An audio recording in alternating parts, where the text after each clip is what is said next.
নমস্কার, ব্রেকিং বাংলায় আপনাদের স্বাগত। আমি জয়ন্ত মজুমদার। আমি দিন তিনেক আগেই ভিডিও করেছিলাম যে এখানে কি মহারাষ্ট্র মডেল হবে, তৃণমূল কি ভেঙে চুরমার হবে, কারণ সেই দিকেই গড়াচ্ছিল। তো সেই বিষয়টা নিয়ে আজকের থাম্বনেলটা করেছি যে পুলিশ, সিবিআই, ইডি এরা যে গ্রেপ্তার টেপ্তার করে 58 জন বিধায়ক, যারা বুধবার দিন স্পিকারের কাছে চিঠি দিয়ে নিজেদের আসল তৃণমূল বলে দাবি করে বিরোধী দল হিসাবে স্বীকৃতি পেয়েছে, তাদের আপাতত জেলে টেলে যাওয়ার কোনো ভয় নেই, তারা নিশ্চিন্তে থাকতে পারেন। কারণ দলটা তো ভেঙে দিয়েছেন, পরিষদীয় দল বিশেষ করে। কারণ মহারাষ্ট্রে ছিল, তাগিদটা ছিল যে সরকার গঠনের তাগিদ, বিজেপি সরকার গঠন করবে, তাই একনাথ শিন্দে শিবসেনা ভাঙলেন। এখানে বিজেপির একটা ব্যাপক সংখ্যাগরিষ্ঠতা রয়েছে, বিরাট সংখ্যা, এখানে বিধায়ক ভেঙে সরকার তৈরি করার কোনো ব্যাপার নেই। কিন্তু তৃণমূলের পরিষদীয় দল ভাঙার হয়তো তাদের চিন্তা ভাবনার মধ্যে ছিল, আমি জানি না। তো যে সেইটার আপাতত ভয় নেই। আর এই ঋতব্রত বন্দ্যোপাধ্যায়, যিনি বিরোধী দল নেতা হয়েছেন, যাকে 58 জন তৃণমূল বিধায়ক, যারা তৃণমূলের টিকিটে জিতে এসছেন, স্পিকারকে চিঠি দিয়ে বিরোধী দল নেতা হিসাবে স্বীকৃতি চেয়েছেন। তো সেই তারা কাদের হাতে খেললেন বা কিভাবে খেললেন, সেটা নিয়ে আজকের ভিডিওতে বিস্তারিত আলোচনা করব। তো তার আগে আমি দর্শক বন্ধুদের কাছে বলতে চাই যে যারা আমার চ্যানেলটিকে সাবস্ক্রাইব করেছেন, তাদের কাছে আহ্বান যে আমার চ্যানেলটিকে তারা লাইক কমেন্ট করুন ভিডিওতে, এবং যারা চ্যানেলটি সাবস্ক্রাইব করেনি তাদের কাছে অনুরোধ যে চ্যানেলটি যদি সাবস্ক্রাইব করেন তাহলে ভালো লাগবে, উৎসাহিত বোধ করব। আপনারা বেল আইকনটি প্রেস করবেন এবং অল অপশন বাটনটি চাপবেন, যাতে আমার ভিডিও সময় মতো আপনারা পেতে পারেন। আর দর্শক বন্ধুদের কাছে অনুরোধ করছি, যদি ভিডিও ভালো লাগে বন্ধু বান্ধবদের কাছে শেয়ার করবেন। তো আসছি যে আপাতত পুলিশ, সিবিআই, ইডির কোনো ভয় নেই। 58 জন তৃণমূল বিধায়ক, আর আরো হয়তো এক দুজনের সঙ্গে জুটতে পারে, আরো বেশিও জুটতে পারে। আপাতত বুধবার তারা যা যে চিঠিটি দিয়ে যা সইটই করেছেন, কারণ আপনারা জানেন যে এই বিরোধী দলের নেতা নিয়ে একটা কচলাকচলি বেশ কিছুদিন ধরে চলছিল, তো ভোটের পর থেকে, গত 6 মে থেকে।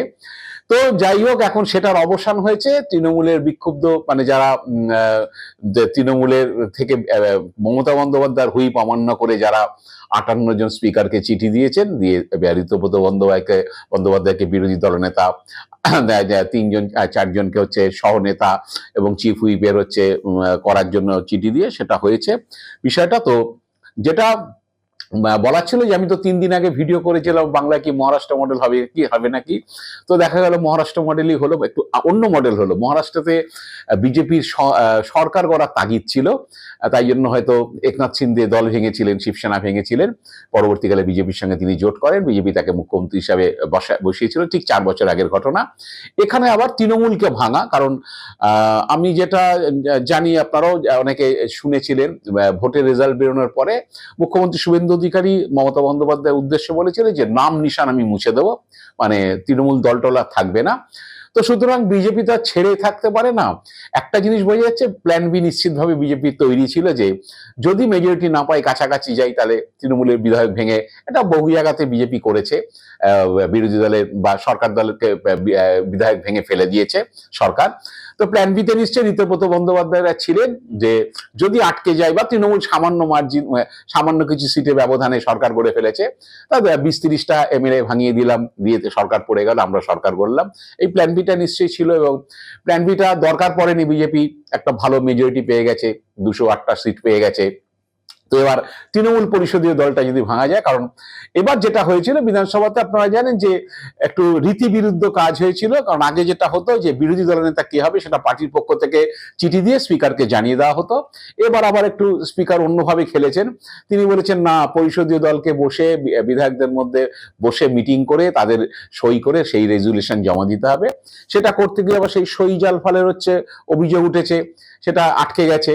কিন্তু ইতিমধ্যেই তলে তলে যে খেলাটা চলছিল, আমি যেটা শুনেছি যে এই ঘটনাটা ঘটার পরেই যে বিজেপির তরফে কয়েকজন নেমে পড়েছিলেন আসরে, এবং যথারীতি শিখণ্ডী ঋতব্রত বন্দ্যোপাধ্যায় নিশ্চিতভাবেই হয়েছেন, এবং সন্দীপন সাহা, আপনারা জানেন, যাকে তৃণমূল ইতিমধ্যে যে 2 বিধায়ককে বহিষ্কার করেছে।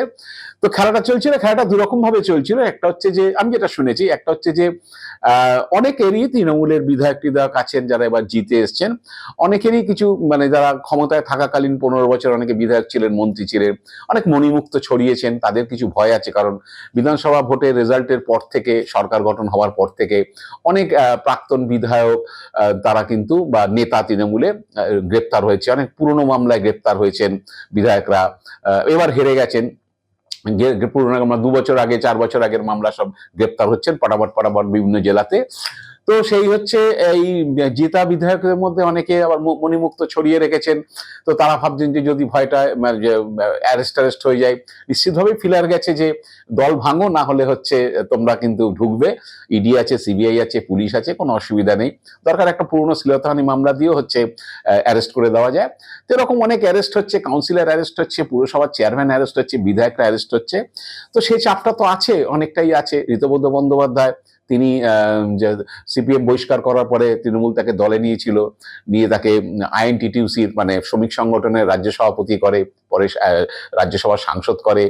তো সাংসদ শ্রমিক সংগঠনের সভাপতি হিসাবে ঋতব্রত কাজ করেছেন। অনেকেই বলেন যে এটা শোনা যায়, কান পাতলেই শোনা যায়, হলদিয়াতে, নর্থ বেঙ্গলে, হচ্ছে আসানসোল, দুর্গাপুরে তিনি অনেক মণিমুক্ত ছড়িয়ে রেখেছেন। তো নিশ্চিতভাবেই হচ্ছে অনেকেরই ইডি সিবিআই টিবিআই সম্পর্কে অ্যালার্জি বা ভয়টায় থাকতে পারে, আমি জানি না ঋতব্রত ছিল কিনা বা সেই কলে হচ্ছে তাকে ফেলা হয়েছে কিনা। তো এটা গেল। জাভেদ খান যে অনেক এখন বড় বড় কথা বলছেন যে দলে কোনো গণতন্ত্র নেই, আমরা যে যা নির্দেশ দিত তাই শুনতে হতো। জাভেদ খানের তো 90খানা সম্পত্তি শোনা যাচ্ছে, তার মধ্যে আইনি বেআইনি কোনটা আছে যাই না। অনেক যে বিজেপি নেতারা ইতিমধ্যেই হুমকি সুরে টুরে বলছেন যে আপনার সব সম্পত্তি ঠিক ঠিক আছে তো, এসব বলছেন আর কি, জানি না, ভয় থাকতে পারে হয়তো যে আবার যদি কেউ ভিড়ে যায়, পুলিশ টুলিশ ভিড়ে যায়, ইডি সিবিআই ভিড়ে যায়, আমি জানি না সত্য মিথ্যা, এখন সব আছে এরকম, অনেকেরই ব্যথা আছে, পুরনো ব্যথা আছে।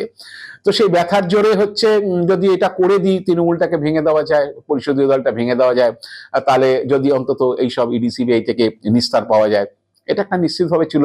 তবে সবাইকে কিন্তু ওই ছকে ফেলা যায়নি, এটা ঋতব্রত বন্দ্যোপাধ্যায়দের ক্রেডিট। কিন্তু অনেক এমএলএ কে এই জায়গাটাতে হচ্ছে আনা গেছে যে নতুন যে দলটা হয়েছে তার স্লোগানটা কি, অভিষেক হটাও তৃণমূল বাঁচাও। মানে অভিষেক বন্দ্যোপাধ্যায়ের বিরুদ্ধে হচ্ছে ক্যাম্পেন করো, এমএলএদের বলো যে আর গণতন্ত্র নেই, এই বাচ্চা ছেলেটার কথা শুনতে হচ্ছে, এ যা বলছে সব হুইপ শুনতে হচ্ছে।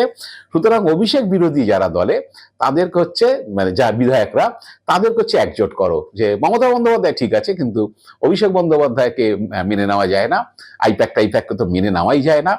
তো এইটা বলে বেশ কিছু এমএলএ জড়ো হয়েছে, সেরকম 58 জন জড়ো হয়েছে। কারোর ব্যথা আছে, অনেক মণিমুক্ত ছড়িয়েছেন ক্ষমতায় থাকতে, তাদের আবার ইডি সিবিআই হয়তো ভয় আছে, আবার কারো কারো অভিষেক সম্পর্কে অ্যালার্জি আছে, অভিষেক বন্দ্যোপাধ্যায় সে সাধারণ সম্পাদক, সে যা হুইপ করছে সব আমাদের করতে হচ্ছে, আইপ্যাক টাইপ্যাককে কাঠ গড়ায় তোলা হয়েছে। কিন্তু আমি দেখেছি বা বলছি যেটা, এই বিধায়কদের যদি জিজ্ঞেস করেন যে 23 সালে তো অভিষেক বন্দ্যোপাধ্যায় পঞ্চায়েত নির্বাচনটা করিয়েছিলেন দলের সাধারণ সম্পাদক হিসাবে, নবজোয়ার যাত্রা পঞ্চায়েতে ভালো ফল হয়েছিল এবং বলা হয়েছিল যে পঞ্চায়েতে সেইভাবে সেই 18 পঞ্চায়েতের মতো যাতে কোনো সন্ত্রাস বা জোর জুলুম করে হয় না, সব অভিযোগ বিরোধীরা করেছে। কিন্তু তখন জেতার সময় তখন কিন্তু আইপ্যাক ভালো ছিল, অভিষেক বন্দ্যোপাধ্যায় ভালো ছিল। 21 সালে ভোটে যখন অনেকেই ধরেছিল যে মমতা বন্দ্যোপাধ্যায় ক্ষমতা থেকে চলে যাচ্ছেন, সেই সময় অভিষেক একটা বড় রোল ছিল। তখন অভিষেক বন্দ্যোপাধ্যায় যখন ভালো ফল হলো, 213খানা সিট জিতলো, তখন অভিষেক বন্দ্যোপাধ্যায় ভালো ছিল, আইপ্যাক ভালো ছিল, প্রশান্ত কিশোরের আইপ্যাক ভালো ছিল, অভিষেক খুব খেটেছে, যে ভালো ফল হয়েছে, আমরাও জিতেছি, খুব আনন্দ। 23-এর পঞ্চায়েত নির্বাচনে জিতেছি, খুব ভালো আনন্দ। 24-এর পার্লামেন্ট ভোট, তখন অভিষেক বন্দ্যোপাধ্যায় ভালো ছিল, ভালো রেজাল্ট হয়েছিল, আইপ্যাকও তখন খুব ভালো ছিল। এবার যখন হেরে গেলাম, তখন অভিষেক বন্দ্যোপাধ্যায় খারাপ, এসব হুইপ মানা যায় না, একদম পার্টিটাকে হচ্ছে কোম্পানি করে ফেলেছে, আইপ্যাক এসে বাচ্চা বাচ্চা ছেলে মেয়েরা এসে হচ্ছে এসব নির্দেশ দিচ্ছে, অমুক দিচ্ছে, তখন বিস্তর অভিযোগ। এখন তারা অক্সিজেনের অভাব বোধ করছেন, কারণ হচ্ছে আমি জানি না যে মানে এরা এরপরে কি করবে। অনেকে বলছেন যে এরকম ব্যাপার, যে মমতা ব্যানার্জি মানে তারা বলছে যে এরকম মমতা বন্দ্যোপাধ্যায় ঠিক আছে, কোনো অসুবিধা নেই। ঋতব্রত বন্দ্যোপাধ্যায় যে তার চিঠি জমা পড়ার পরে তিনি প্রেস কনফারেন্সে বলেছেন বুধবার দিন যে মমতা বন্দ্যোপাধ্যায় আমাদের হচ্ছে অ্যাডভাইজার হতে পারেন, এবং চিঠি তো হচ্ছে মমতা বন্দ্যোপাধ্যায় হচ্ছে তাদের নেত্রী, এসব বলে উল্লেখ করেছেন। তো মমতা বন্দ্যোপাধ্যায় ক্যান্ডিডেটকে আপনারা মানতে পারেননি, শোভনদেব চট্টোপাধ্যায়কে মানতে পারেননি, মমতা বন্দ্যোপাধ্যায় আপনাদের অ্যাডভাইজার হবেন। এরপরে তারা তৃণমূলের প্রতীকও চাইতে পারে, সেটা অবশ্য অন্য ব্যাপার, শুধু বিধায়ক ভাঙলে হবে না, তাই সাংসদও ভাঙতে হবে। তৃণমূলে যে সাংসদ রয়েছে লোকসভা এবং যে রাজ্যসভা, সেই সাংসদের একটা বড় অংশ 2/3 তাদেরকে ভাঙতে হবে। তারপর তাকে নির্বাচন কমিশনের কাছে দাবি করতে হবে যে জোড়াফুল প্রতীক হচ্ছে তাদের চাই। তারপরে সেটা যদি তৃণমূল মমতা বন্দ্যোপাধ্যায় যদি সেটা নিয়ে মামলা মোকদ্দমা করে, সেটা কোর্টের ব্যাপার আপনার শিবসেনার ক্ষেত্রে যা হয়েছে। তো সেগুলো তো পরের ব্যাপার। তো এখন অনেক বিধায়ক হচ্ছে গণতন্ত্রের অভাবের কথা বলছেন, দলে গণতন্ত্র নেই, সেই জন্যই তারা হচ্ছে পার্টির হুইপটা তারা মানেননি। তারা নিজেদের মতো করে 58 জন সই করে ঋতব্রত বন্দ্যোপাধ্যায়কে বিরোধী দলনেতা করেছেন। তো এই প্রশ্ন উঠেছে, পার্টি যখন গণতন্ত্র নেই, ভোটে লড়ার সময় তখন আগে জানলেন না? নির্বাচনে যখন লড়েছিলেন, মার্চ মাসে যখন আপনাদের টিকিট দেওয়া হলো, তখন তো বলতে পারতেন যে না, পার্টিতে গণতন্ত্র নেই, আমি লড়বো না, এ লড়া যায় না, ছেড়ে দিতে পারতেন। সেই মমতা বন্দ্যোপাধ্যায়ের ছবি নিয়ে তারা আপনারা লড়লেন এবং হচ্ছে লড়ে তারপরে সেই প্রতীকে, জোড়াফুল প্রতীকে তারা আপনারা জিতলেন। জেতার পরে হচ্ছে দলে তো গণতন্ত্র নেই, এইভাবে যে থাকা যায় না, একটা বাচ্চা ছেলের কথা শুনতে হচ্ছে, অমুক তমুক অনেক কিছু বলা হচ্ছে। কেউ বলছে অভিষেককে ভয়ে যে ভক্তি দেখাতে হতো, কোনো উপায় ছিল না। তো জানি না এরপরে যে আপনারা যে অনেকে আবার তৃণমূলের তরফে বলাও হচ্ছে, কুণাল ঘোষ মুখপাত্র তিনি বলেছেন যে যদি দম থাকে তাহলে বিধায়ক পদটা ছেড়ে দিয়ে নির্দল জিতে এসে বিধানসভায় আসুক, অসুবিধা কিছু নেই। মমতা বন্দ্যোপাধ্যায় ছবি নিয়ে নির্বাচনে লড়লাম, তার প্রতীক নিয়ে নির্বাচনে লড়লাম, ভোটে জিতে এমএলএ হয়েই হচ্ছে দল বিরোধী কার্যকলাপ শুরু করলাম, এটা তো মেনে নেওয়া যায় না।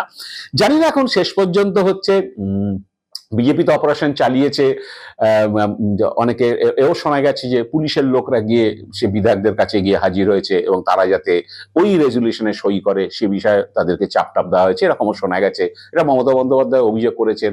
কিছু কিছু বিধায়ক সেটা করার পরে তারা হচ্ছে ঘনিষ্ঠ বৃত্তে তারা জানিয়েছেন। এখন কতজন হয়েছে না হয়েছে সেগুলো তারাই বলতে পারবেন। তবে 2-3টে জিনিস হয়েছে। পুলিশের চাপ ছিল বলে শোনা গেছে, কারোর কাছে হচ্ছে অভিষেক বন্দ্যোপাধ্যায়কে মানা যাচ্ছে না, সুতরাং হচ্ছে দল ভাঙো, পরিষদীয় দল ভেঙে দিয়ে আলাদা করে পার্টি করে, আলাদা করে নেতা তৈরি করো। তো এখন জানি না শেষ পর্যন্ত এরা কি করবে। সামনে পুরসভা পঞ্চায়েত নির্বাচনে তারা তৃণমূল টিকিট চায়, তৃণমূলের সিম্বল চাইবে নাকি অন্য কিছু চাইবে, না নিজেরা দল তৈরি করবেন, বিস্তর প্রশ্ন রয়েছে। এখন হচ্ছে বিজেপি সাকসেসফুল, তারা যা খেলার খেলে দিয়েছে। হচ্ছে কারোর ইডি সিবিআই এর ভয় আছে, পুলিশের ভয় আছে। তো এখন হচ্ছে আপাতত কেউ বলছেন যে বিরোধী দলে তো ঋতব্রত বন্দ্যোপাধ্যায় বসলেন, কিন্তু বিধানসভায় কি বিজেপি বিরোধিতা করবেন? বিজেপি যে সরকারি যে সিদ্ধান্ত যেগুলো মনে হবে যে আপনাদের এটা ঠিক নয়, তার বিরোধিতা করবেন নাকি বি টিম হিসেবে কাজ করবেন? এটা ভবিষ্যৎ বলবে। আমরাও চেয়ে বসে আছি যে এই যারা 58 জনের যে টিম বা এরপর আরো যুক্ত হতে পারে ঋতব্রত বন্দ্যোপাধ্যায়ের নেতৃত্বে তৃণমূল, ভালো তৃণমূল, তারা শুভেন্দু অধিকারী সরকারের বিরোধিতা করবে না তাদের বি টিম হিসাবে কাজ করবে, ভবিষ্যৎ বলবে। আজ এ পর্যন্তই। আপনারা ভালো থাকবেন, সুস্থ থাকবেন, নমস্কার।